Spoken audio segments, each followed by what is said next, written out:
You are absolutely right. Those two platforms will remain out of commission for the time being, which has caused some delay, especially in the further outside of the city. But we spoke to Metro Rail just a few minutes ago, and they're telling us those trains that were delayed, that were supposed to dock at these two platforms, are now catching up because the rush hour is over.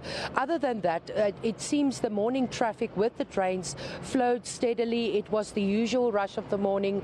We managed to speak to people at Belleville Station a little bit earlier who told us that they managed to catch their trains as they usually do. They didn't really feel any other disruptions than usual, just telling us that the trains are overcrowded as usual and that the normal delays as they would have expected were there.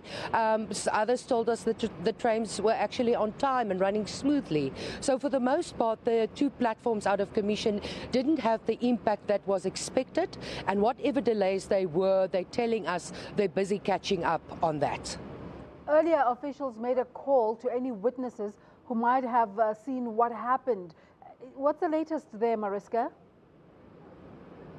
Of course, that will still be investigated. We know that vandalism, theft, and the burning of trains and carriages is one of the major headaches that Metro Rail and Prasa faces. And that's exactly for that reason that there is a high-level delegation coming down to Cape Town today to discuss the matter. We know that the losses due to the fire over the weekend is estimated at over 30 million rand. And I just received a message from my editor a little bit earlier, also talking about 3 people that were arrested in the possession of Prasa property, including cables that were stolen over the weekend. So this is certainly a serious problem for Metro Rail, and it is something that they're looking to tackle as best they can. We know that they're busy upgrading the system, but they told us a few months ago there's no point in upgrading the system if this theft and vandalism is going to persist. But as of now, we're not sure what caused the fire. That will be investigated. But we know that vandalism, theft and, of course, the burning of trains and carriages remains one of the greatest headaches that Metro Rail face to keep a smooth running system in place. Mariska, what do we know about the composition of the high-level delegation and who they will be talking to?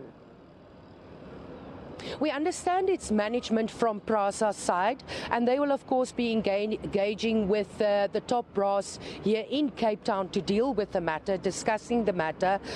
We know that there were plans in place to upgrade security along these lines, maybe have more patrols, but of course Metro Rail and Prasa telling us when we were together with them a few months ago, looking at an area where there was great vandalism, that it is a matter that needs to be worked on by all tiers of government and society, saying that they need more police patrols to help curb the scourge of this theft and vandalism. But of course we know on the ground there's very little feet, and there needs to be some sort of greater strategy to help improve security along these lines, and that is exactly what they will be looking at and talking about to ensure that they can continue running the service as it should.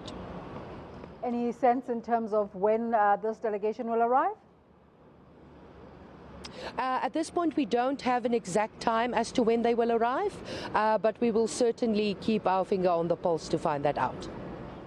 Thank you so much, Mariska Botha, coming to us from Cape Town with regards to that burning train incident over the weekend.